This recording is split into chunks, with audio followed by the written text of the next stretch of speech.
This production has been authorized, vetted, evaluated, and approved for your consumption by Wild LLC. You're welcome.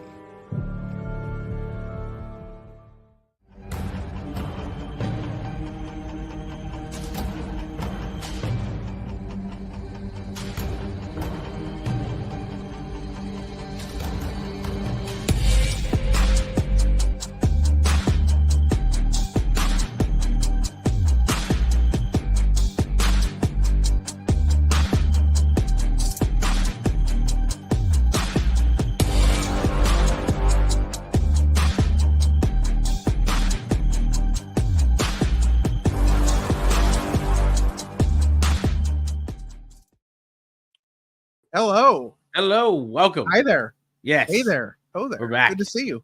Right. Yes, we are here for another brand new episode of the Opinion City Podcast. This is episode 76. 76. As we continue LVAC Month. We Yes. are super excited for tonight's guest. And Yes. in case you were playing Club Soda Bingo alongside of us, you've already got Puff marked off on your card, but tonight we get to check off another member of Club Soda on Part 2. the Club Soda Bingo card. And two. Listen, if this top 5 tonight is going to be, It's going to be ridiculous. Wild. Yes, wild. We're super excited for Cannot wait. It's going to be a great 5. show. Yeah. But before we get started, just as we always do, just a reminder that there are 3 free and easy ways if you would like to support the show. Number 1, hit that like button. Hit that like button. Let us know that you like us, that you enjoy us. Indeed. Let us know that you like what we're doing, because we like doing it for you. Yes. Number 2, smash that subscribe button. Yes. Smash it. Listen. Never miss a video. Never miss an upload. Never miss a short. No, never miss anything we're doing. And finally, hit that share button. Yeah. Share it with friends, coworkers, colleagues, strangers, people who enjoy different kinds of sodas. Listen, tell everybody, look, go out on the street and, crack open a 12-pack and share it with 11 people. And there you go. Right. If you would like to support us even further, hey, we've got merch. We got all the merch. That's all the merch looking logo right there, but we've got all kinds of merch. And Raw merch, SmackDown here's a little secret. I don't know if we've told anybody this yet, but here's a little secret. We have fanny packs. Yeah, fanny packs. You can't sleep on fanny packs. No, listen, absolutely not. You can follow us at Opinion City Pod to see everything we're doing. You can follow at Wild_LLC to see everything that the corporate evil overlords that are currently owners of High Tension Wrestling and the Opinion City Podcast. You can see what they're doing if you so choose. I don't know if you would, but hey. And then finally, and most importantly, follow and support our guests. You will see social media links running along the bottom. If you have a chance to go out and see our guest, if you have a chance to buy some merch, please. It is super important that you support our guest. And with that, Sean, it's time to introduce our guest. So, which we already said, it's the other half of the Club Soda. We already spoke to Puff back in episode 33. This week we have his tag team partner, Jeff Cannonball. Jeff, how's it going? Oh, it's pretty good. Thank you. I love the thumbs up. Yes, I love the thumbs up. That is a particular favorite of mine. I have a little ceramic thumbs up. Perfect. It's all about thumbs up. We got to start off because this is start off hot. We're going to start off hot here. So listen, what is with Squirt? Let's talk. Let's just get it out of the way. Talk about Squirt because it has become as much a phenomenon as the tag team. Yeah, it probably more so. All credit to that goes to Simon Sutherland. That he was the one who was showing up all of a sudden with 12 packs of multiple 12 packs of Squirt. Right. And he once said to me, or he said to all of us, you might hear some cats that just run by every once in a while. Nice. He said that he likes it because it sounds like a curse word, but it's not. Right. It's funny. Plus, obviously, all the innuendo. Of course. Some might catch on to. Yeah. Honestly, I do think it's a great soda. It's never been my go-to. It is Tara Calloway, my wife's favorite soda. it's a top 3, I would say, for her. Yes, we forgot to mention that we also have the spirit of Tara on the episode as well. Honorary mention to guests off screen. Yeah, without her, I would never have the camera up and running. So. Right. So that's Squirt pretty much, and I'm not complaining about it. It's nice. Recently, we found Squirt Zero. Right. Puff's big on like the diet sodas. I'm now bigger on them. I'm trying to be better. Mm-hmm. So that was an exciting twist in the tale of Club Soda. Speaking of sodas, on his episode, he mentioned his top 5 sodas. What are some of your favorite sodas? So I remember on his episode, I don't know if it was in his top 5, but I know when talking about A-Treat, he said Big Blue was his number 1 for A-Treat. Right. Yep. 100% agree. Right. Honestly, like I'm kind of boring right now. I'm just kind of drinking Diet Cokes constantly now. Right. But Faygo's Rock and Rye in a glass bottle. Okay. The can's nice, man. But once you get the glass bottle, right, probably my favorite soda of all time. Oh, that's tremendous. You can't go wrong with a good old Dr. Pepper. Never. Yeah. So I would say Rock and Rye, Diet Pepper, and but there's cotton candy Faygo too. Honestly, I could probably make a top 3 Faygos and be more than happy too. Do you have a favorite Mountain Dew flavor? Because there's so many flavors now. Ooh. Probably, honestly, probably Code Red, which I know is probably a little boring. No, okay, that's good. That came out when I was in high school, and it was maybe even like a little younger, maybe even middle school, and it was the best thing I ever had. And I think to this day, I think it's my favorite one. I'll still try every single one that comes out. Of course. So they have a raspberry lemonade one that's real good, but I think if I get the choice, I'm usually going Code Red. Right. So I am a Mountain Dew aficionado. Fanatic. My wife will tell you that like I have to try every new Mountain Dew, and I have 3 favorites. Coming in at number 3, when they were doing the contest that eventually picked Voltage, they had another flavor which was like a light purple flavor called Supernova, and that was like the runner up to Voltage. That one was really good. I like the red, white, and dew that they did this year. That's like I do like that one. That's up there too. Yeah, that's a good one. Yeah, and then my absolute favorite is the Christmas Merry mashup, which is like the cherry pomegranate one. Oh, listen, I did like that. When Christmas rolls around, I hunt that down, and my wife knows the minute I see it, I'm coming home with like a whole cart full. Like, I forgot about that one. That was very nice too. Yeah, I quite enjoyed that one.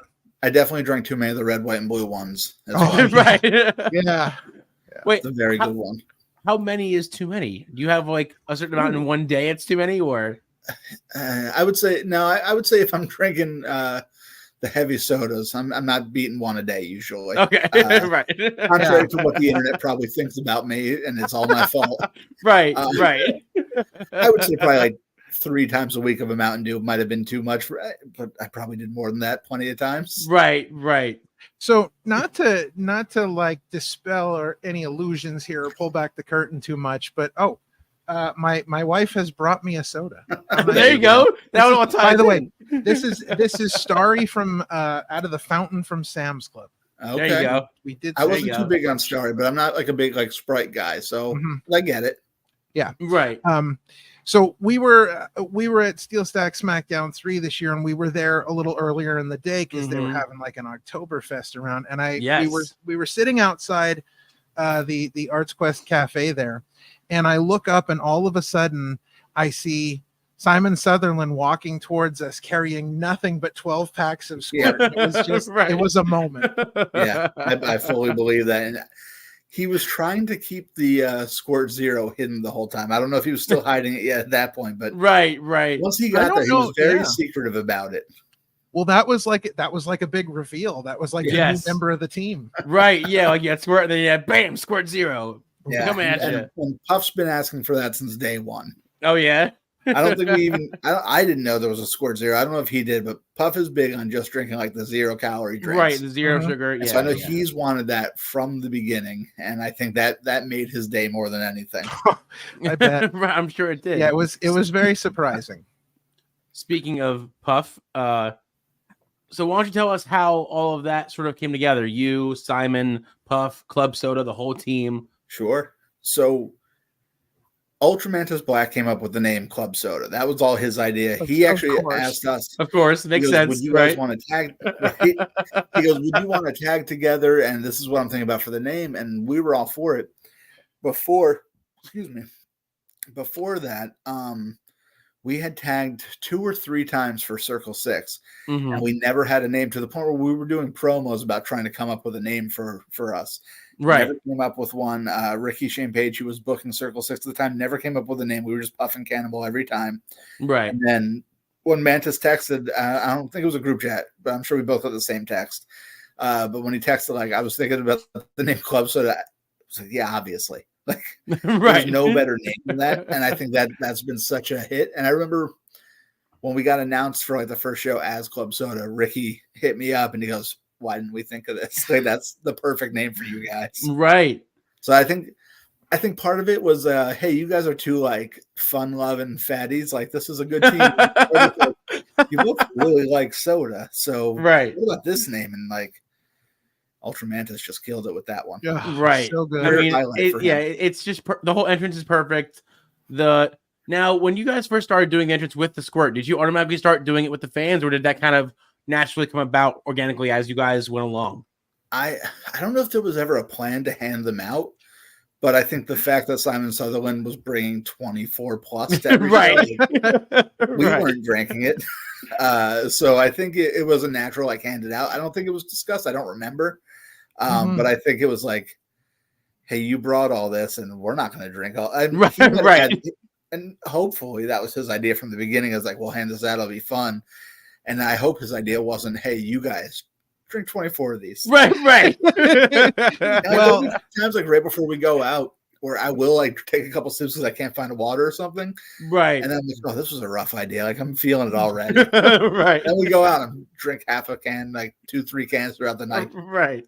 So there have been some great moments in Squirt history, and yes, two of my personal favorites. Like the sentence.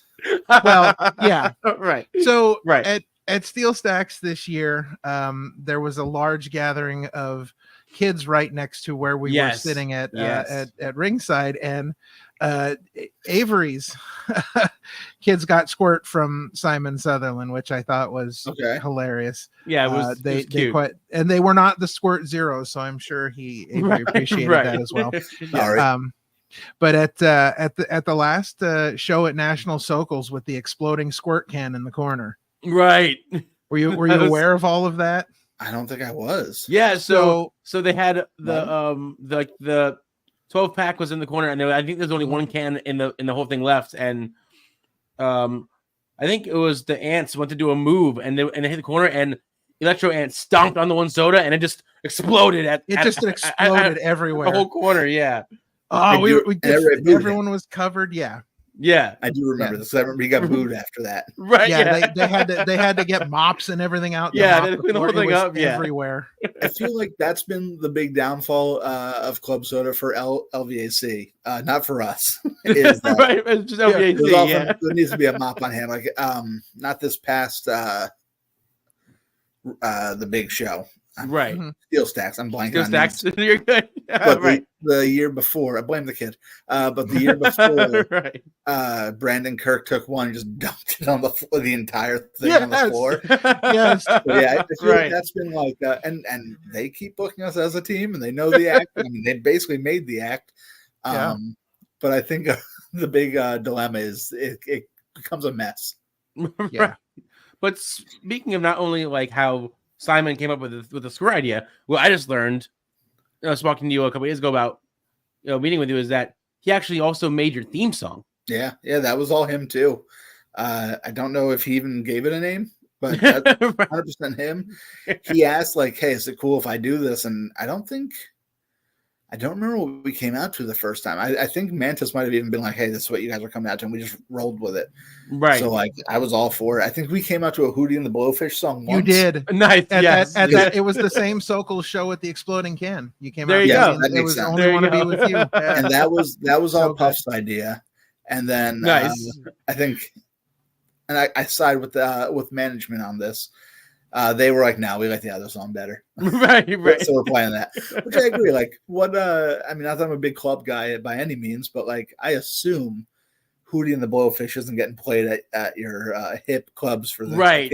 No, Yeah, I wouldn't think so. Yeah, they're like the anti-rave band. Yeah, right. They're the opposite of like hyper. They're like, let's just mellow it out a little bit, just calm it down. I'm easy. I remember Puff asked me, "What do you think of this?" I was like, "Yeah, that's fine." I don't even think I don't know what the song is. I think it's their one hit or their biggest hit. Yeah, but I just agree to everything. I'm gonna come out and let's do it. Right. I'm gonna play the chair like a guitar and make it fun for myself. Yeah, that's great. So sticking. Oh, you can go. Yeah. No, go ahead. Oh, I was gonna say sticking with Stack SmackDown. Mm-hmm. What does being at that show in that arena mean to you? Like being in part of the shows, being in that amazing looking arena, amazing backdrop. So I don't remember why, but I couldn't make it to the first one. So I wasn't on Steel Stacks number 1. I think I might have already was booked for something. And then I remember seeing pictures and I was just jealous because like it looks beautiful. Like every picture is beautiful. Yeah. You can't get a bad picture in that building. No. The video looked wonderful, everything. So I made sure, like, I think I hit up Chris, who runs it, and was like, hey, well in advance, like, hey, give me the heads up. I'm going to make sure I'm good for this because I missed out. Right. I mean, first off, like, LVAC is probably my favorite company to work for. Like, it's so much fun, just top to bottom. And then the 2 shows I look forward to the most are Steel Stacks and then at the Mahoning because that's where I'm a nerd for that. I go there as much as possible when we're not wrestling there. Right. So like that's Mahoning is like Real Rumble #1 favorite show of the year. Like I wouldn't miss that for anything. Right. Steel Stacks is like close number 2. So like not to get too deep real quick, but like I had some like health issues recently. Right. And I told Chris was like hitting me up like, are you sure you're good for the? It was like basically like blood pressure, heart type things, which I'm good now. I'm going the right way. Good. So like I asked the doctor, I go, can I do this? And like he's like, yeah. He goes, if there's a way to like take it easy with that kind of stuff, do that. Yeah. Sure. Not that I'm like your high flying technical master, but like I still fall down, get up, fall down, get up. Right. I did a lot at the last Steel Stack. I remember thinking afterwards, like. Did more than I thought I should. Right. But like I made sure, like honestly, like even if the doctor said no, I probably would have been like, yeah, I'm just gonna do this one. Right. Just one match. Right. That was my first show after like I think 2 months, which was probably the longest time save for like COVID where nobody was wrestling. Right. But that's what it meant to me. It's like I wanted to make sure like I'm gonna be good by then. If not, I'm gonna fake it enough. I'll make Puff do all the work, and I'll for the old WWF Hall of Famer hot tag, and then call it a day. Right. I wouldn't miss it now. That and Real Rumble, I would never miss. Have you been to all 5? To what's that? Have you been to all 5 Rumbles? No, I actually missed the first one of those too. I know for a fact I was booked that day. I definitely was booked that day. And again, like I was like, hey, like, please keep me in mind for the next one. That's been like my thing with LVAC, where like I wasn't on the first LVAC show, like let's hang out. I was on the second one. I wasn't on the first Real Rumble. I was on the second one. Right. There seems to be a following pattern here. Yeah, they make sure it's good enough for me, and then I come in and I do my thing. Right.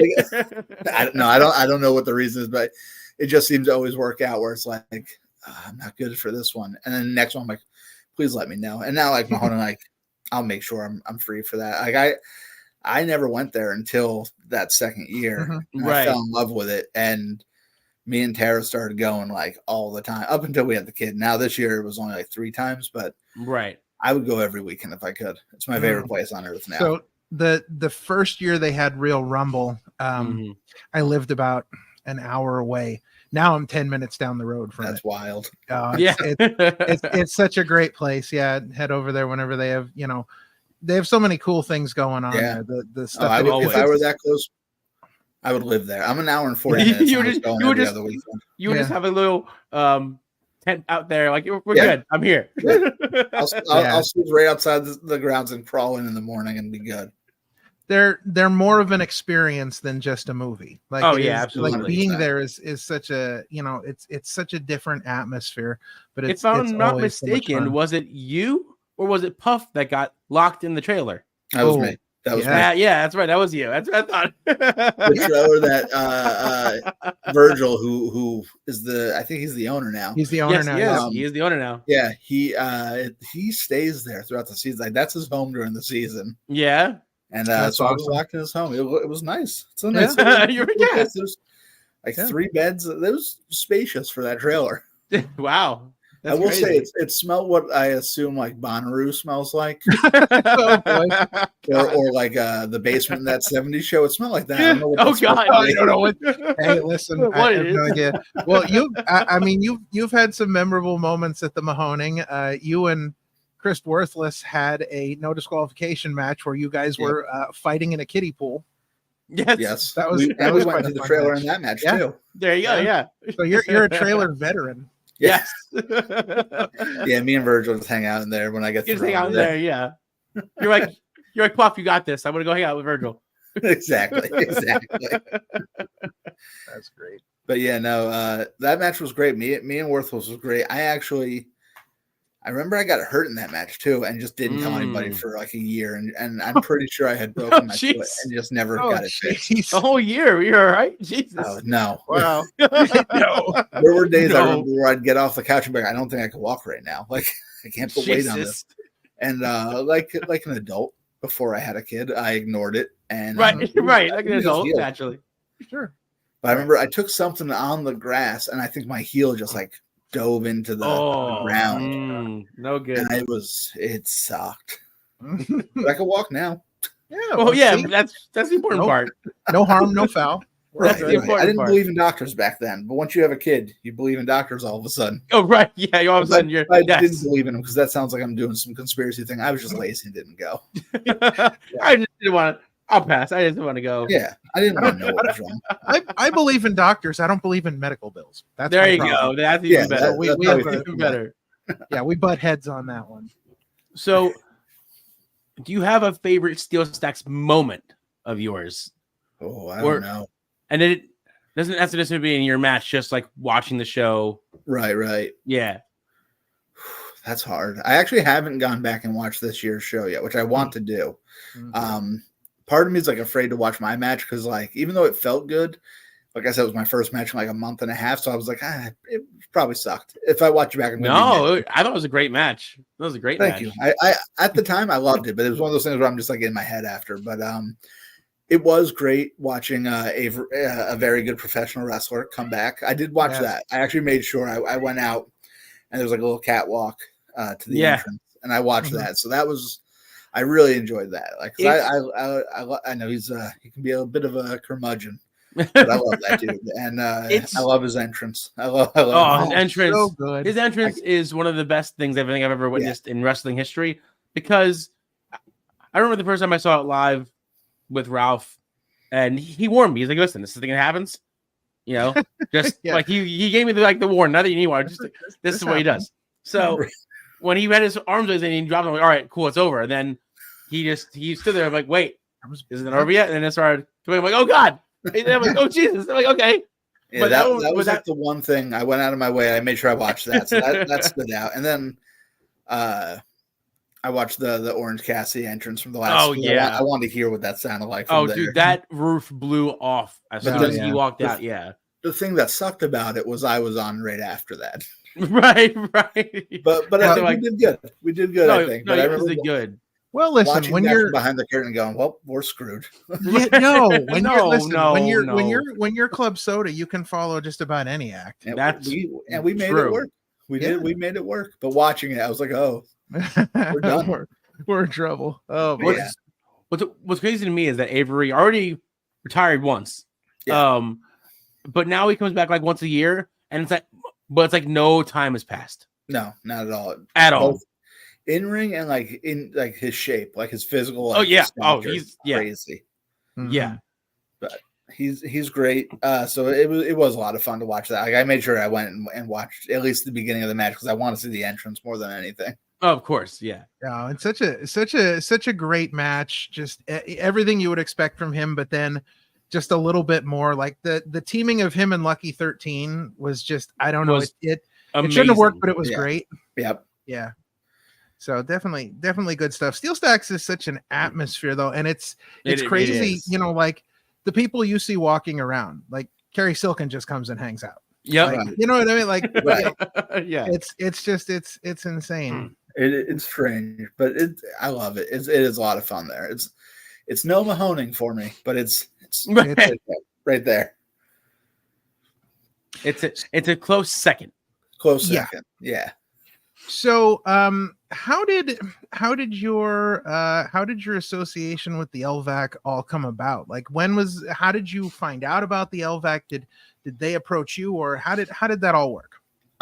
So I've been friends with Mantis for years. We wrestled once at a Dropkick Depression show, the first one, which I think Tara would agree is probably the worst one, so don't watch it. Oh God! Not IWTV. Watch the other ones. But because we're both like from like the hardcore punk scene, right? And like vegan, straight edge, and all that. So like we bonded over that early on. And we wrestled there. I always kept in touch with them, and I didn't do the first one. I think I just wasn't asked to do the first one. And then I think I might have hit him up about it. And he goes, I remember him saying to me, at least in the building for the first one I did, he goes, I didn't know if you'd want to do it because like you do all the deathmatch stuff and you probably make more money doing that. I was like, I don't care. This is fun. I just like fun. Right. Yeah. Like, I mean, at the time for sure, like I probably still am more known for deathmatch stuff than anything. Right. But like, I just love professional wrestling. Like it doesn't matter. Absolutely. Like, I haven't done a deathmatch in well over a year because, again, the baby. Blame the baby. Right. It's all the baby's fault. Yes, exactly. and I miss it, but like I love wrestling, so like I'm not like sad about it. You know what I mean? Like I'm gonna do it again eventually. I know for a fact. No plans of it, but just one day it's gonna happen. But right now, like just because I'm still wrestling, like I don't miss it. And so I think he didn't ask me because he thought maybe that's all I wanted to do, and because like those matches do pay a little better. But I was like, right. I'll come do whatever you tell me to do. Like, don't worry about it. Right. So, and I've been on pretty much every one since then, except for like, unless I was booked for something else ahead of time. But at this point, like I'm wrestling less right now. Again, this one's actually because of the baby. Right. Yeah. That's actually true. But I told him like, I'm not, whenever you need me, like I'm here. Like that's one I'm not taking a break from. Well, I think it also helps too that they only run like maybe 6-7 shows a year. So it's all spaced out. So you have that time to do whatever you gotta do before each show. You have enough time in between. It's been perfect for like my newfound schedule. So like it's been perfect. So not to get too far off track here, but you mentioned Dropkick Depression, and so the LVAC has and we always talk about this on the show. The LVAC has a very sort of Chikara type feel to it. And when we say that, it's fun and the fans are involved, and it's a whole atmosphere and a vibe. So the LVAC definitely has that feel, but I went to the last Dropkick Depression show with Sean, and that was my first Dropkick Depression show. And I got to tell you, that was just as much fun, if not more fun than an LVAC show. It was much fun. So incredible from top to bottom. So crazy fun. So much fun. She's smiling over there. Yeah. I was really proud of that last show too. I think that was a really good first show. That show was so good. Yeah. So when the 6-man tag match got done between Abby Jane Razorhawk and Shay McCoy against Danger Hawk Pancakes and wherever Hatfield, that match was so good. I turned to Sean and I said, I think that's match of the year contender right there. Absolutely. I'll put that up against anybody because it was it was fun from top to bottom. Like it was such a great idea to like split up the tag. That was all her idea. Well, I great job. Bravo. Yes, absolutely. like the Shield entrance, the Austin entrance, Razor Hawkston, the Danger as in the Rock. Just so good. Just so good. I like to try to write. I write up cards I just have fun just writing cards. I'm like a nerd. So I always picture a billion ideas, but that one was 100% her. Like I had nothing to do with that one, and it worked out great. And now we just need our editor to finish it so we can finally be online because now we're talking about it. Right. Yeah. Well, and the falls count somewhere match. That was just brilliant. That was my idea. That's genius. That's so good. Such a great dude. When they announced it, we're like, what? But what does somewhere mean? Like, where is somewhere? We all found out together. Well, and Kennedy and Eric played it so well. So well. I just love that. Yeah. Is it here? No. And like that was one like I knew from the beginning. I was like, I've known Corvus since my day one of wrestling training. Right. I was like, he's the perfect guy for this. And then I think we might have had like 3 names we were between, and we're like, I think Kennedy's the best one. I think I might have even pitched him the 3, and he agreed that like Kennedy's perfect for it. Right. So I think there couldn't have been 2 better people doing this ridiculous, goofy match. No, but it was played so well. They both played it up so well. And my favorite part was the times where the ref were like, almost. Yeah. No. Like, oh, the anticipation was, is this the spot? Right. It's yeah. From top to bottom. Is this it? No. Yeah. So good. But yeah, it's 100% on purpose that it feels a little Chikara-y. Mm-hmm. I don't know if you guys were at any of the Mania weekend shows, but there was the one that was Labor of Love and Sean Henderson's. Yeah, we were at both shows. They did Jimmy and Jimmy Lloyd and Ultraman's Black. Oh, that match was crazy. And wow. Absolutely insane. And I told them afterwards, because again, I love them both, even though I hate Jimmy at Steel Stacks. Right. And I was like, we got to do that at Dropkick, so that way you have the low ring. It feels like an old Chikara show, because I know that's what Jimmy's a big deathmatch guy too, but he's like me, where like he grew up on like not only like old CZW, but the old Chikara, 2007, 2008. Yeah. So I know like that's something he would want. So I'm hoping to make that happen at Dropkick, just because I think it will feel like such an old Chikara match with those. Oh yeah, for sure. Now, well, I will tell you this. I think that, and you know, Jimmy Lloyd's Jimmy Lloyd, but I think he's lying about being Matt Cardona's favorite broski. I don't think he's his favorite. I think it's a lie. 100% think it's a lie. At the very least, he's got a good job carrying bags for him. Yeah. That was. Well, listen. I probably shouldn't insult him when I just said I want to try to book him. So. Yeah. Well, we'll let it. Not anymore. Not anymore. We didn't hear that. No. Now, how is it an easy balance to balance going from deathmatch wrestling to the family-friendly, fun environment of the LVAC, or do you have maybe a more favorite that you lean into more? Not really. Like, it's easy for me. Like, I didn't do my first deathmatch till I think three years into wrestling. Oh wow, okay.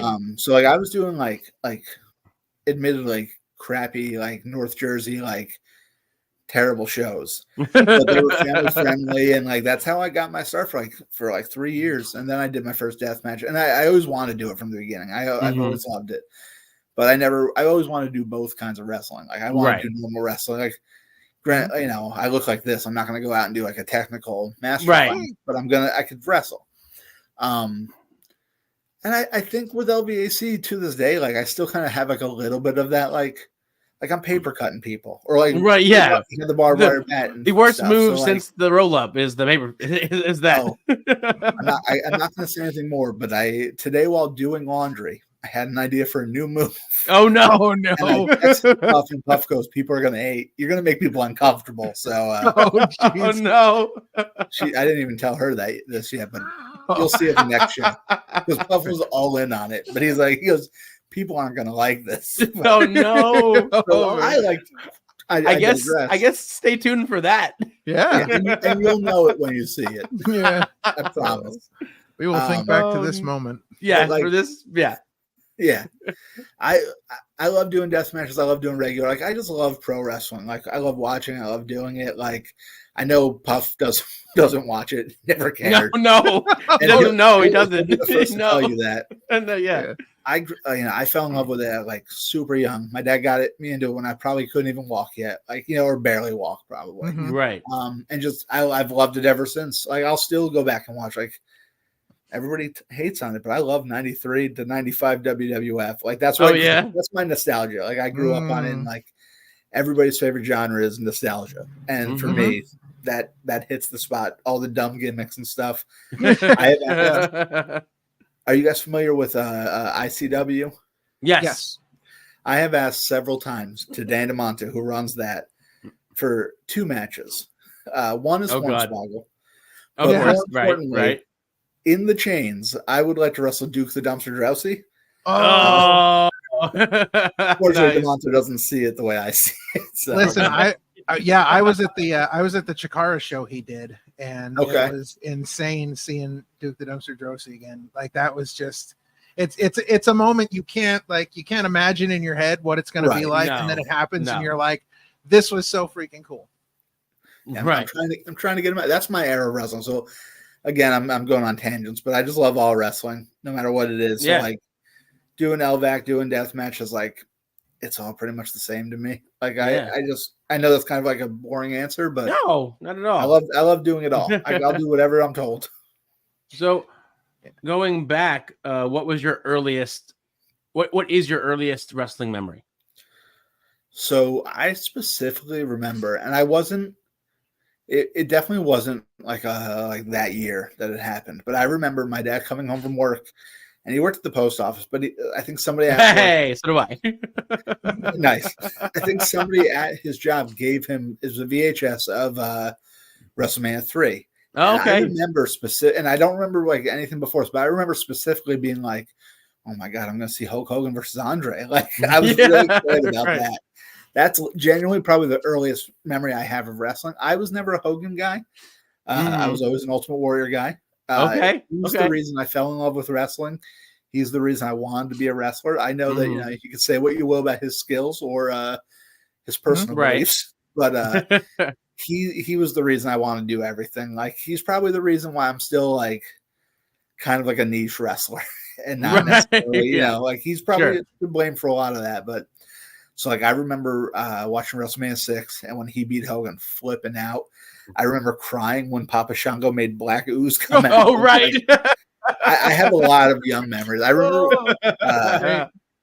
going to, like, a house show, probably in, like, 93, 94, that my parents brought me to a house show, and I bought a Bret Hart stuffed animal bear, and it had the glasses on it. Yep. And without telling my parents, I just decided I'm going to wear those glasses when I go to bed. So I wore the pink glasses to bed. They were meant for a teddy bear. So I woke up and I just had pink all around my eyes. Oh, no. My mom was ready to take me to the doctor. She thought I had the worst eye infection of all time. But I have plenty of young memories. These are like my favorite. You know, that's like I said, like I love the nostalgia of it all because that's what I was around for. Like I was a kid. I didn't know who was actually a good wrestler, but I loved it all. Speaking of nostalgia, I have legitimately been trying to get the Mean Street Posse on this show for the longest time. Like I am actively pursuing them. How's that going? Not very well, to be honest. Listen, I wrote them letters. I told them, listen, I bought sweater vests in honor of you. Like this is, you know, this is gonna be a whole thing. I have not heard back yet. A buddy of mine tattooed one of them once. Oh, really? Oh, wow. Yeah, but he died, so I can't ask him anymore. I don't mean to laugh. Well, the way you said that. I loved him. Rest in peace, Brian. But like, I did it because I knew it was going to be funny. Yeah. I remember him telling me, like, he goes, "I tattooed a wrestler." I forget which one, and he was like, he was very, very nice, but like a big dude, but super, super nice. He told me, I was like, that's a wild one to have. Yeah, under your belt. Right? No, going like. Yeah, it's just nuts. I'll have to try to push LVAC to get them in. Oh, absolutely. That would be so good. All right. We are actively campaigning right now, Chris. If you're listening to this, we are going to be bombarding you. Like that's got to be like the headline for Steel Stacks next year. Is like, before. Yeah. Oh, 100%. That's WrestleMania right there. We've basically booked it for him now. So it's done. It's booked. We made his job easy. I'd probably request enough matches from him that I don't think he'll listen to me. But probably. Well, what are you gonna do? So when we had spoken to Puff, he gave us a lot of cool and interesting road stories. Do you have any fun road stories you can tell us? Oh man. early on, probably actually one of my first road trips. It was me, two Hot Steve Scott, Joey Janela, a guy named Corey Havoc who doesn't wrestle anymore. He was like my first real trainer. And I want to say another person or two. I don't remember. Eddie Franken, who's now a ref in NXT, I think. Oh, wow. Okay, cool. Yeah, I kind of like, we'll hit each other up on Facebook. It's been a while, but last I saw, he was reffing in NXT. We were going to Indiana. And Eddie, his dad, runs a pizza place like close by. So he brought like 3 pizzas, being real nice, like 3 like large pies. And as we're going, we're finishing up like 1 pie, and Steve Scott takes the last slice and throws it out the window, being funny. So I decided what I have to do is to one up him. I took an entire box that was not open yet and threw that out the window. And Eddie was not happy. You just wasted a whole pizza pie. And then driving home, we stopped at same trip. This driving home, we stopped at like a Taco Bell, I think. And he kept saying like whatever he got, he didn't want lettuce on it. And whoever was ordering it, wasn't me, was like, I'm not making these people's jobs any harder. So he got lettuce on it. Eddie sat in the back pouting the entire. He wouldn't even pick it. He was pouting the whole time. But he's in WWE now, so what do I know? That's always been one of my favorites. Very wasteful and littering. Very, very wasteful. Young and dumb. Any other good ones off? I don't know. The first time I ever met Hollow Wicked, we drove to Canada together, and we spent. What? He got mad at you for not putting on. Oh yeah, he got mad at me because I don't use parking brakes. Still don't. Of all the things to get mad about, right? Of all the things to get upset about. Sarah has yelled at me for this several times. I just don't do it. I don't know the point of it. I don't even know if one of my car works. There you go. But at some point, we both found out that we both like underground rap. So for like a good like hour, 2 hours, it was. Have you ever heard this? Yeah, that's awesome, dude. Have you ever heard this? That's sick. Like, going back, I love that. Him like, have you ever heard like Sage Francis? Dude, I love Sage Francis. Have you ever heard Cannonball? Oh, I love Cannonball. Have you ever heard? And just going back and actually, at Stacks, I brought that up to him because it was still funny to me. Right. And I said Sage Francis because I just recently started listening to him like heavy again. And so I was like, do you remember when we talked about this? Like, I just got really back into Sage Francis. And, like, we started talking, like, same idea of the conversation. Like, you ever hear this? And we're both just, yeah, that's awesome. What about this? And not as wacky as throwing pizza out, but I think that's a very funny, like, I think people don't look at Hollow Wicked and me and go, right, we're going to have a conversation about underground rap. So we did for a long time. Very boring conversation to anybody else who wasn't us. Right. Sure. Sunny Kiss was sleeping in the back seat. Didn't wake up. She was out. She was like, I'm good. We're good. Yeah. I've had it. So here's an interesting question. Speaking of road stories, and this is something that has come up quite a bit on our show here. Mm-hmm. Have you done much wrestling in the New England, Vermont area? Never Vermont, but I've done like Maine and like Massachusetts. Like never Vermont though, I don't think. Okay. So being up there, have you ever seen a moose? A moose? Yeah, like in person, have you seen a moose? No, and actually one of the times I wrestled in Canada, I asked somebody there about seeing a moose. And they were like, yeah, I see him all the time. I was like, where do I go for this? And they broke my heart. Like, I've never actually seen a moose. I was like, yeah. See? Listen, we did see a bear driving up once, though, and that was cool. Yeah. We only had one person acknowledge moose on this show. We've had at least 4 people say they're not real, don't exist, they're fake, they're AI, they're not existent. You know what? I'm on board with it. The guy in Canada never saw a moose. They're not real. So this all started with a conversation with Ultimo Ant because he's talking about our very first episode. First guest.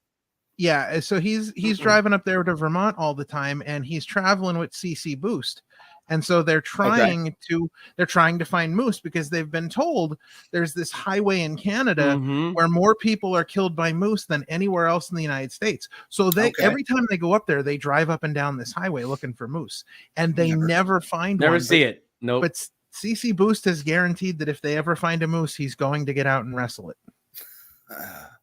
He would too. Yeah, yes. Right. Yes. He absolutely would. It would be the saddest demise. He can have that one. Yes. It would be the saddest demise of a pro wrestler ever. Yeah. I say that's all him. Book Musselmania would be the best and worst match / funeral. I feel like we're booking a great card for Steel Stacks right now. We got right Moose. Yeah. We got Mean Street Posse doing something. I'm wrestling Duke's the Dumpster somewhere. You're right. Man, sign us up. Let's do it. Yeah. Sounds like a great happen. Yeah. We've basically done Chris's job for him. We'll tell you where to send the checks, buddy. Thanks. I did once in Canada drive. So me and Tony Deppen went there for a C4 show, just me and him. Mm-hmm. And he got drunk after his match. And it was his car. So I was like, yeah, I could drive your car home. That's no problem. And we got stuck in a Canadian blizzard. Oh, no. I'm in New Jersey. Driving in the snow happens all the time, you know? Yeah. But that was a whole different experience. And I'm driving somebody else's car. Right. I was terrified that whole time. Jeez. Yeah, I can't imagine. We made it. We made it home. But that's my Canadian story. I was miserable that whole drive. He was probably passed out or something. And I was just like, this isn't my car. This isn't my car. Right. We made it. No Moose, though. No Moose? No. Yeah. Again, no Moose. Again, we've only had Jack Martins was the only person to actually acknowledge the fact. And he said he saw one at a zoo. At a zoo. That doesn't count. No, I don't think that's true either. Because I don't think that even happens. That was a reindeer. That was a reindeer that they made look like a moose. Right. There you go. Something was off there. Like there was that Chinese zoo or Japanese zoo where they were painting dogs to look like panda bears. Oh, right. He fell for one of those. That's amazing. That really happened? Yeah, that's a real thing. I think it was a Chinese zoo. Hilarious. And they were painting dogs to look like pandas. Jeez. They had to have been a certain kind of dog, though, because you have to have the dog at least look like. They must have. Yeah, I remember there's definitely pictures from it somewhere. Right. I don't know why that's so fresh in my head, though. It's just pandas and dogs. Throw that in your brain. All right, so you've already mentioned that life is busy there with the Cannon baby, as it were. But in addition to being a husband and a father, what does Jeff Cannonball like to do in his spare time? Macrame. What's that? Macrame? Macrame. Paint happy little trees. I don't know.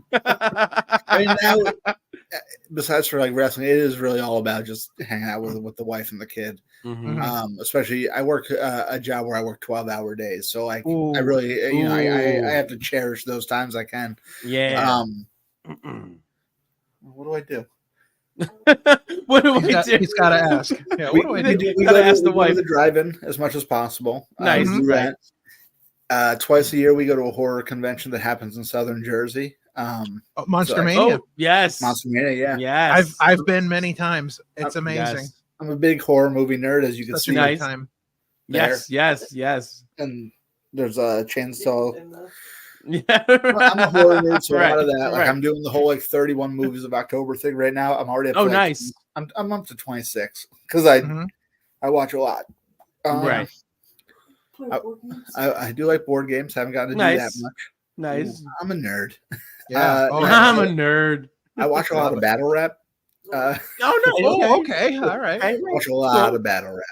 I would go every once in a while to the shows, but I don't think I've done that since the kid was born.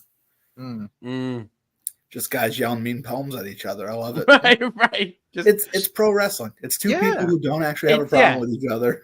Yeah, pretending to hate each other and just having beef, right? But instead of throwing punches and leg drops, they're just yelling about shooting each other. They're throwing words out there, throwing out the words. Yeah, and there's a few of it. I talk to MLJ about battle rap probably every other day at the very least. Falaba, I talk to him all the time about there's a few of us. There's a few. So do you have any good Monster Mania stories? Anything interesting happened while you were there? Yeah. So what was it, last year, I think? I always think it's funny, and Tara does not allow me to do this. Oh no. Where I say I'm going to challenge different celebrity guests to fist fights in the parking lot. Keith David. That was his name, right? Yeah, you wanted to fight Keith David, known for his very famous fight scene from They Live. Yeah. Yep. Yeah, I was like, that's the right movie, right? Yeah, I don't know why. I guess that's what it's right. I was like, oh, I should ask him to go outside and we'll fight. And she's like, I started making the joke about Gary Busey because I was like, he probably would do it. Yeah, that's probably would do it. And so a couple of the security guards at Monster Mania, they used to do security for like CZW when I was working for CZW. Mm-hmm. None of us do that anymore.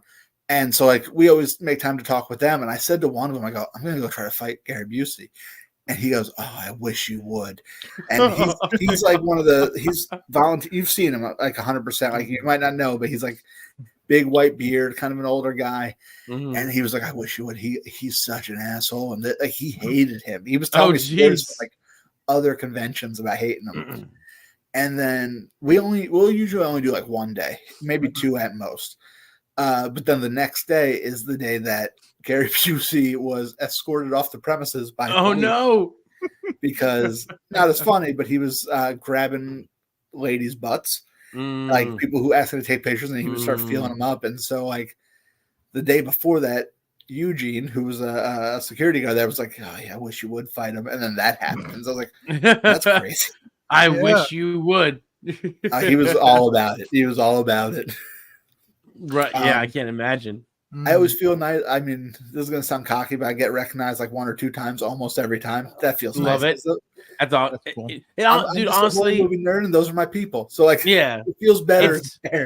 It's wild that for two things. It's wild that I'm going on the Jericho cruise for the fourth time, and on those cruises, you just make one giant family. It's just 2,600 of you for the same reason, and you're all family. So I believe, and a bunch of us go every year. So I've seen a bunch of them that I was like, hey, how's it been? I haven't talked to you in a year, but hey, like no time has passed within that year, and then it's cool to get recognized. But also doing this podcast, I don't think I don't think or believe I'm famous in any way. I just do a show that I enjoy. But getting recognized at some of these wrestling shows, it's kind of like, whoa, they know who I am. Right. Like, it's awesome. It's very it's the weirdest thing. It's like it kind of pumps your ego up, but like in a way where it's like I'm still humbled, but like it's crazy to me. Like, right. I don't take any of it for granted. It's so weird. Like I almost every time I'm a big Trauma fan. Like Avenger, all those yes. I always stop at the table. I pretty much own everything I want from them, but I always look at the table anyway. Right. And there's like two guys that always talk to me. Like they know who I am. And I remember I went to a screening of a newer Trauma movie, and one of them was there, and we started talking. Like they're just great dudes. Yeah. It's always humbling to be like, you're Jeff Cannonball. Like it's weird. It's so weird. I love it. Yeah, it really is. It gives me a little cocky feeling that I get. And then I the next day I go to Walmart. Nobody ever talks to me. Right. Yeah. Then it's back to normal. I have the exact opposite problem. I can't go shopping at Walmart because all the door greeters recognize me. Like they must all listen to the podcast. They're like, "Hey, I know you." I'm like, "No, you don't." No. That's not me. That's just somebody that looks like me. I did once get recognized at a Taco Bell drive-through, and I was like, I did not like that one. You're like, no, I don't want that. No, that was like, no, not here. Of all places, I'm already ordering too much Taco Bell for one person. Right. You're like, no, I don't want this embarrassment. We're good. I ordered 14 Baja Blasts. Don't judge me. Yeah. Stop going. Because that would be me. Yeah. Just no more. Just done. Oh boy. So it's a blessing and a curse sometimes. Sure. Of course. I can imagine. All right. So, do you have any maybe future goals or things that you would still like to accomplish in the wrestling business? Anything you can think of? So kind of, I feel like for somebody who looks like me, who is, of average height at best, and has always been a big fat guy, I've done more in wrestling than I probably ever should have done. Like I wrestled at Tournament of Death, which, as a deathmatch guy, that was number one goal. That's the match. Exactly. At that time, especially, that was it. Now, like the Nick Gage Invitational is like the big tournament, the NGI. I've done that too. I've gotten to wrestle in Canada a bunch of times. I've gotten flown to places to wrestle where I didn't pay for the flight. Oh wow! This is a nice bragging point on my point. At this time, I am Raven's last televised match. Wow, so that's huge. All right, I think the match is on YouTube now. It was an MLW show. Okay, it was a multi-man, but I was in Raven's last televised match at the time of this. Who knows if he'll do another one? That's crazy. I've done more than I should have. I would still like to have do one of those extra spots on whether it's WWE or AEW or ROH. Right. And I know those really don't mean much. That doesn't do anything for you really. Right. But I think I'm realistic. I'm never going to get a job with one of those companies as a regular. Just let me come in there and get a little tiny paycheck to stand there and get hit. Or even just pretend to be a cop like Dan Barry. You know what I mean? Right. Yeah. I think you made a career out of that. Yes. For a long time, and I would love to wrestle in Australia. I love much stuff about Australia. I love a lot of music and comedy and things like that. But that's a long flight. So if it never happens, I'm not going to cry about it either because I'm not in the bathrooms on airplanes. So. No. Japan would be nice too, but being realistic, I think the only thing I still really want to do is get an extra spot. If something else comes along, that's cool. I would jump at it. Don't get me wrong, but I know it's kind of a nerdy thing to be I want to do an extra spot, but no, that's kind of cool. It's just what I want to do. Oh yeah, exactly. Yeah. It'll be some kind of weird vindication. Right. Maybe my mom will be proud of me for the first time.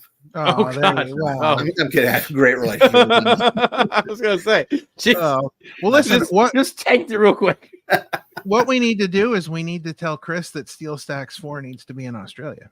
There we go. Listen, there it is. We've just set up the whole entire show for him. You can just ask make it happen. Easy. He's just got to put a couple $1,000s into it. All he's got to do is sit at home and cash the checks because this is money. Right, this is it. If he does it in Australia, I'll do it for free. Just let me look at. Have you ever seen the Australian spiders? Yes. There used to be this show on Netflix about the 100 scariest reasons to live in Australia. And it was just all terrifying. Terrifying. I would love to see one of those spiders in person. I don't want to be near it, but I'm good. I'm good. Over the course of COVID, the real early on COVID, real lockdown COVID.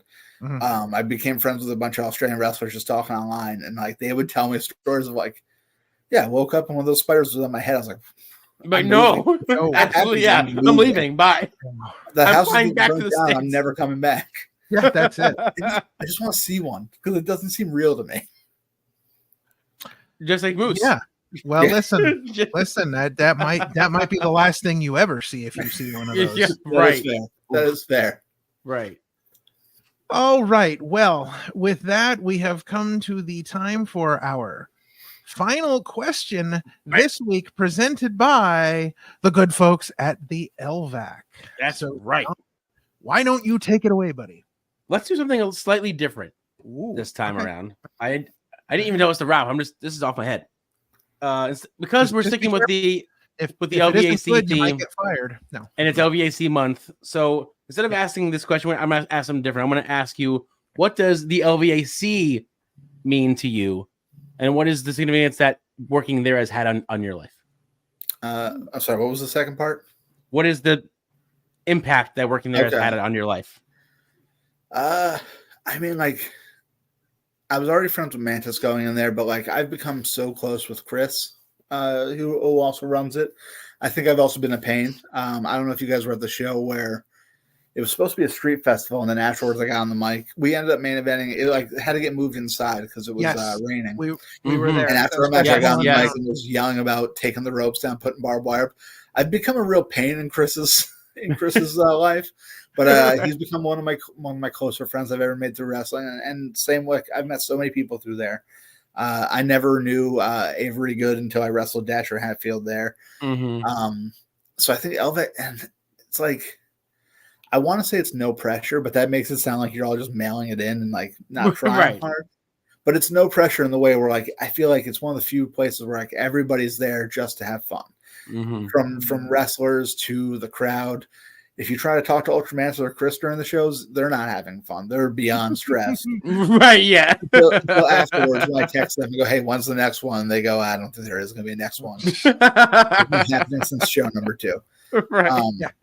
But I think everybody in that building, top to bottom, vendors and everything, are all just there to have fun. So like, there's no pressure in that. Like, you're still trying and you're going to put on, the best match you can.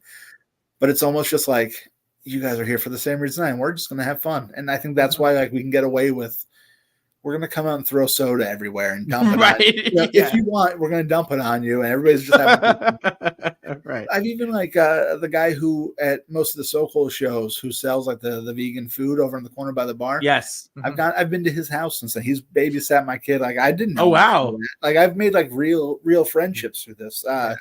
Shout out Steven Knuckle Sandwich. He's great, making great food. Check him out every show. He sells out every time, so you're missing out if you don't.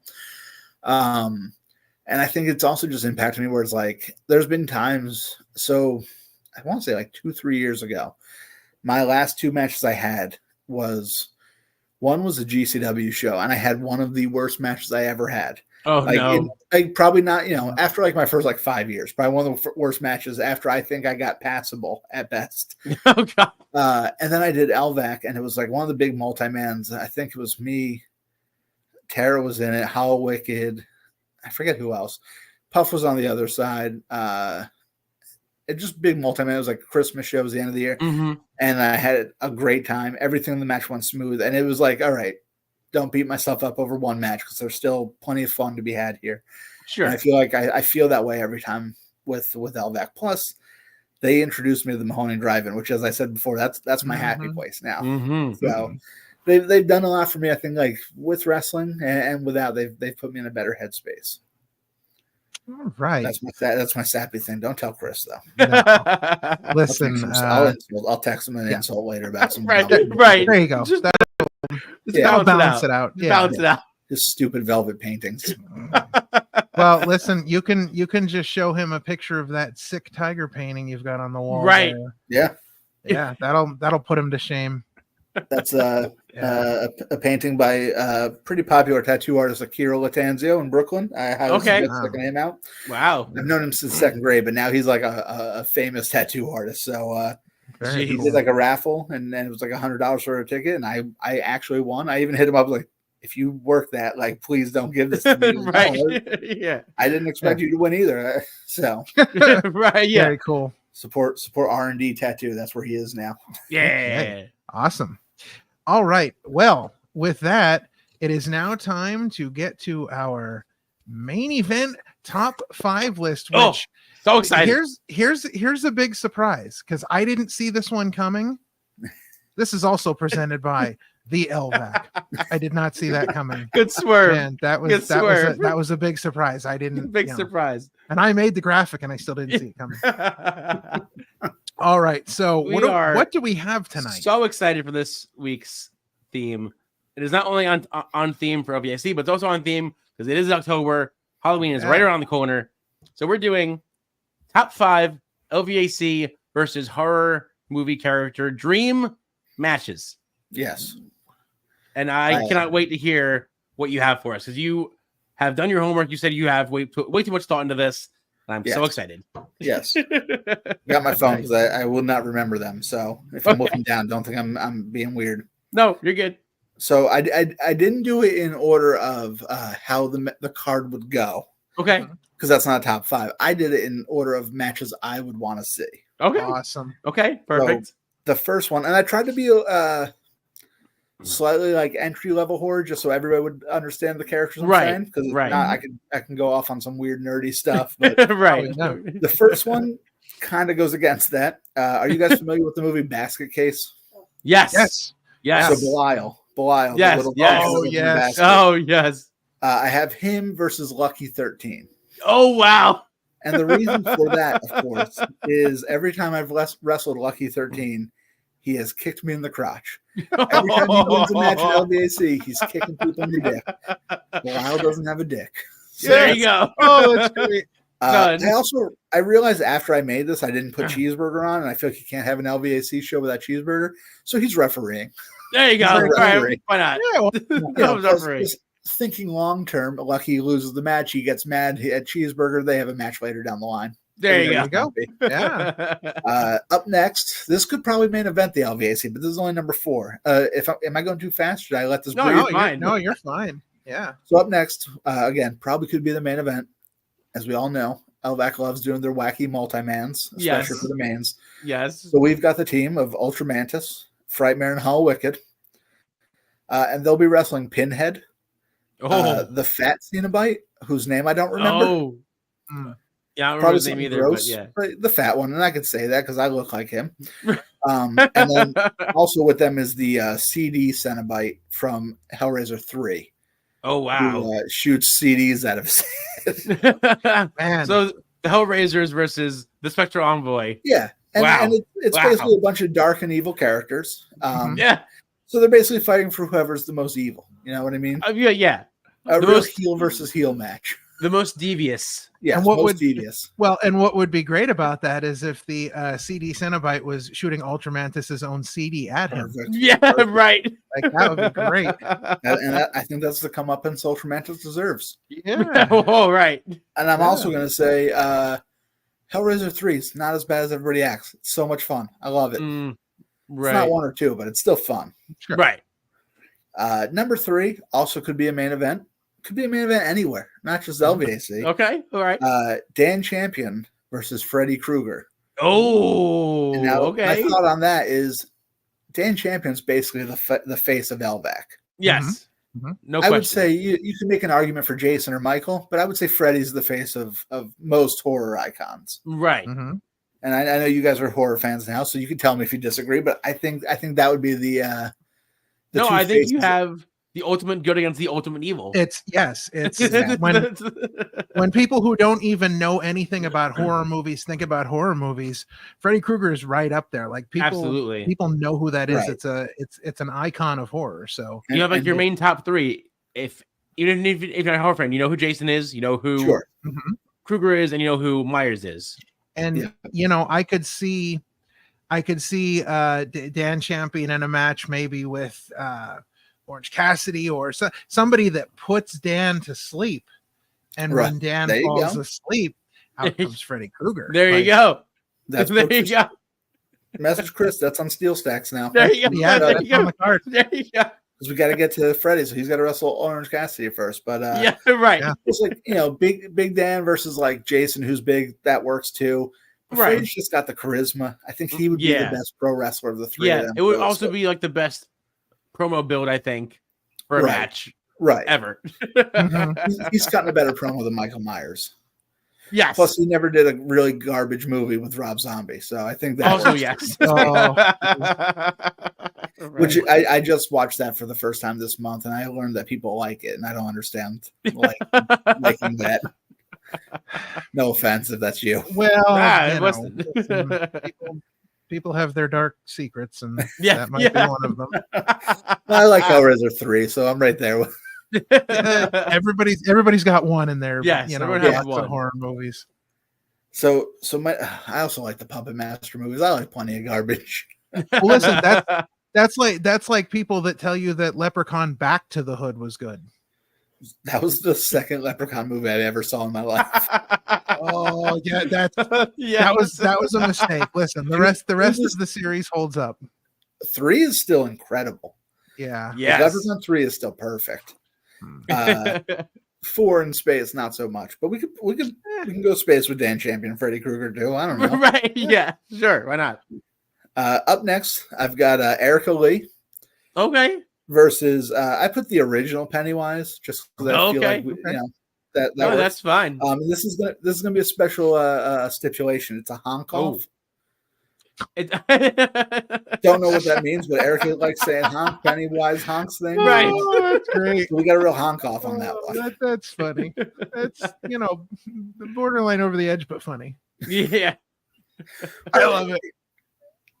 It's like Squirt soda. Listen. Right. Yeah. I don't know. Erica does the weird honk thing on TV at this point, and so sure. Pennywise has been honking horns, so I don't know. Maybe we put a horn up on a pole, and it's the first one that a horn on a pole. Right, that WCW had on. And then Judy Bagwell is just rolling her eyes somewhere. Right. Yeah. Exactly. And then my number one wouldn't be the main event though. We got Club Soda because of course I'm gonna book myself. Right. Versus the twins from The Shining. Oh wow! But oh man!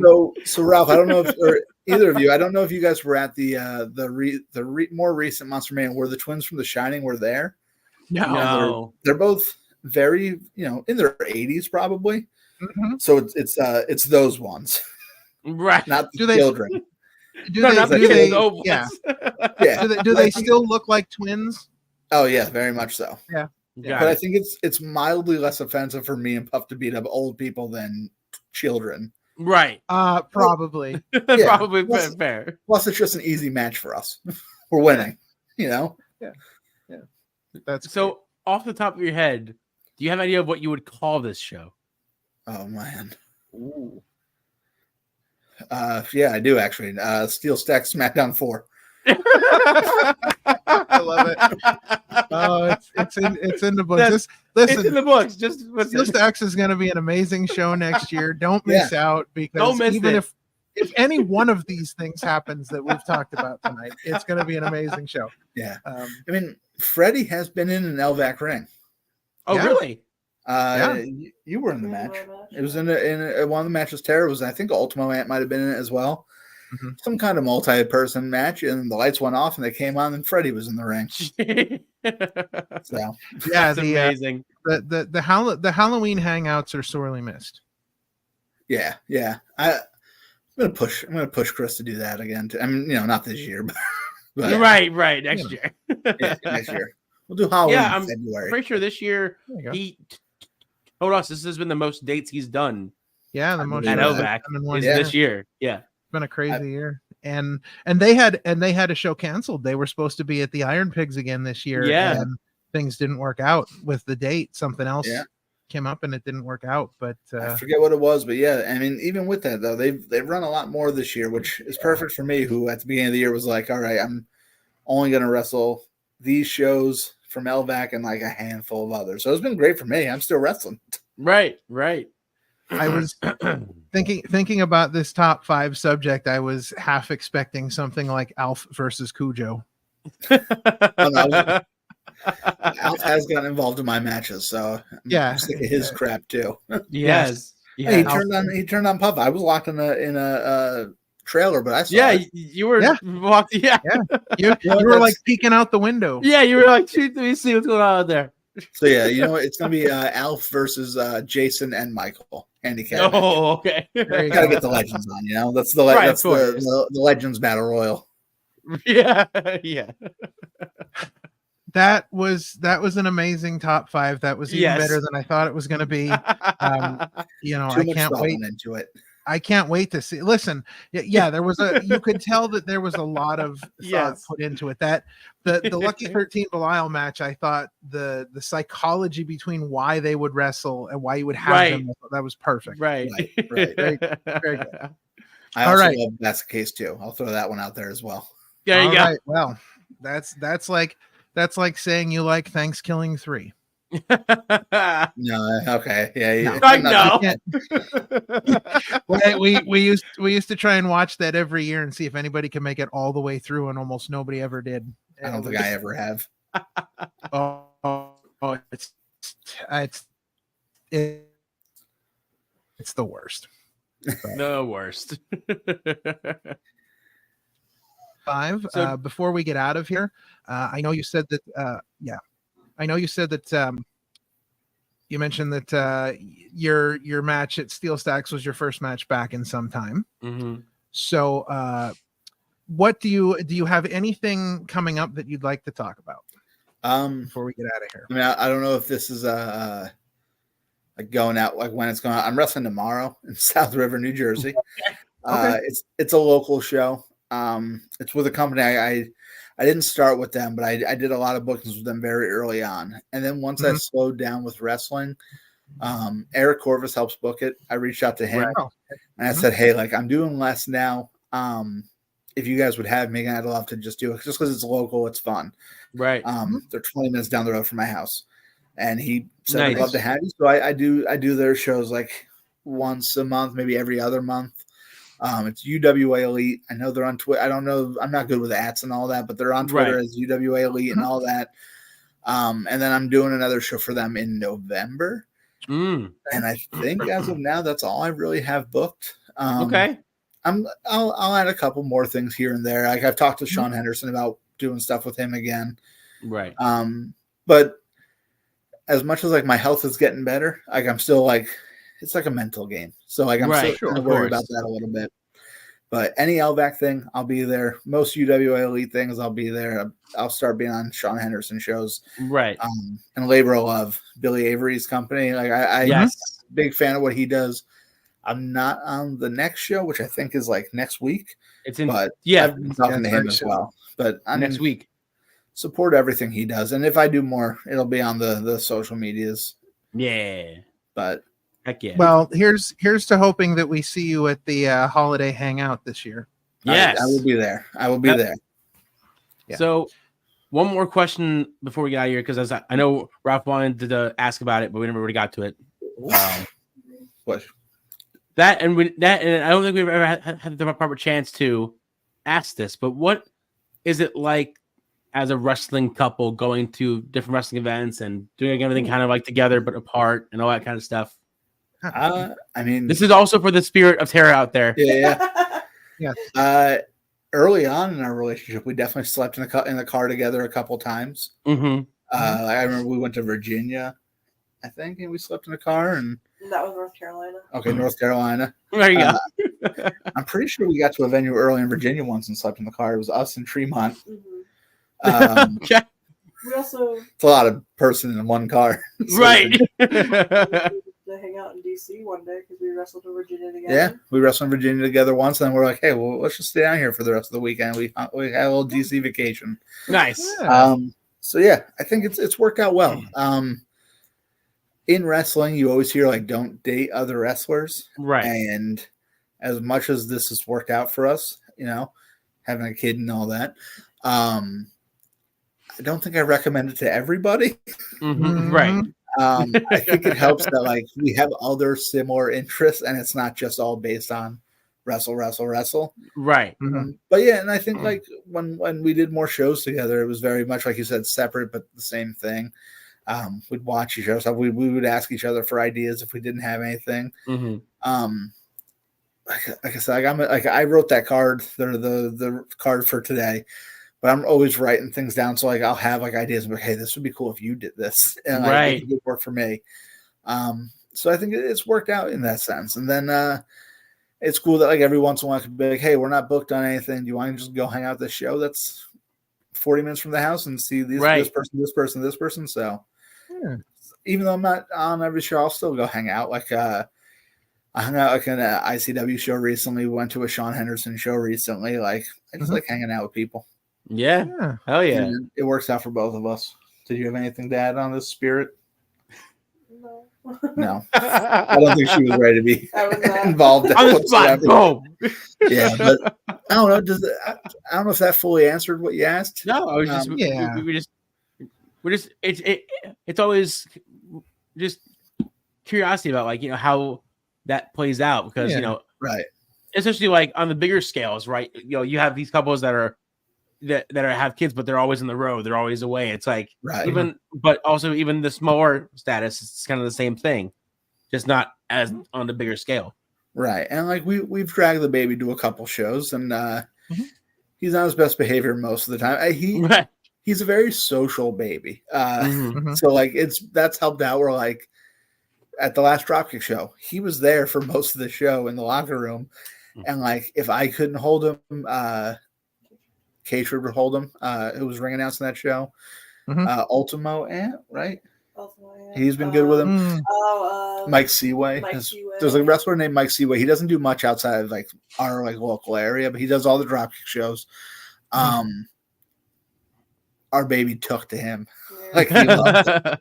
Nice. He's his best friend. So like it's been helpful that we have a very social baby that's like, you're holding me now? Cool, let's do it. Cool, yeah, let's hang out. So it's been good for the whole family. Well, Listen, it also helps from the look of Instagram that he looks darn good in a Cannonball mask. Yeah. Yep. Yeah. I feel weird about putting him out in public too much. I get it. You got it. No, one day, it is fun because we'll bring him to shows and like other wrestler friends who like maybe I'm not the closest with, where I'm not sending pictures to my kid to all the time. They'll be like, "Oh, he's real cute," and you always put the mask on. So it's right. It's yeah.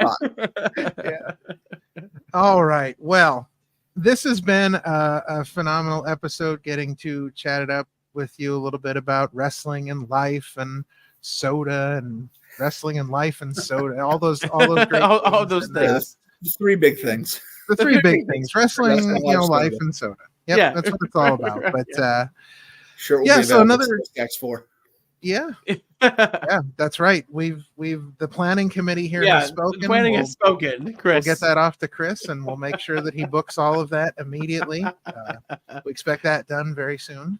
Yes. But yes, it has been great getting to talk to you. I know, as you mentioned, it was just about a year ago that I sent the message out, but it's good that we finally got a chance to talk to you. Always good to see you at the LVAC shows, and yes, look forward to many more great times together with Club Soda and you and the whole Club Soda family, as it were. Exactly. The whole I appreciate you guys having me and let me nerd out about horror movies and wrestling. Oh, no, that's of course. exactly Listen, anytime you want to come on here and nerd out about anything, you are always welcome. All right, next time we're talking nothing but battle rap, so do your homework. All right. I'm on it. Battle raps. My wife will kill me, but that's what I'm doing for the next week. I'm just going to learn everything. Somebody I can. over here wants to kill me every time I put it on. Yeah. Yes, we have very similar relationships with our significant others. All right. Well, that's going to do it for episode 76. We'll be back next week with another great episode. Make sure you like, share, and subscribe everywhere you can. All of those things. And for wrestling's number one couple, the Jeff Cannonball and Tara Calloway. For Parmesan, I am King Ralph, and we will see you guys next time. On behalf of Wild LLC, this has been the Opinion City Podcast. It has been your pleasure. Happy trails to you, till we meet